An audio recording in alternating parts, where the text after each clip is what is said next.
Euroregione News. Arte a Udine per gli artisti.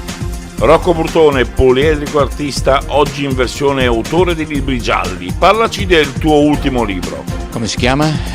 Nessun colpevole, edito da Gaspari. No, tu credi che io stia facendo la battuta, ma io a volte dimentico persino dove sono. Questo Nessun colpevole, che è una specie di giallo psicologico e sociologico, ambientato fra Spilimbergo e Udine.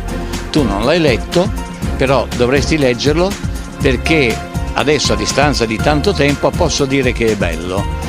Uno dice, vabbè, l'hai scritto tu, è chiaro che te lo dici per sottolineare, ma non è proprio così. Chi scrive non sempre è convinto di quello che fa, perché hai sempre paura di essere stato eccessivo, di aver usato punteggiature strane, di aver raccontato come un chierichetto piuttosto che come un filosofo. Quindi hai bisogno dell'incontro con gli altri, di quelli che l'hanno letto, che ti dicono il pro e il contro. Che devo dire? Io l'ho comprato. Da Udine per Euroregione News, Marco Mascioli. Euroregione News.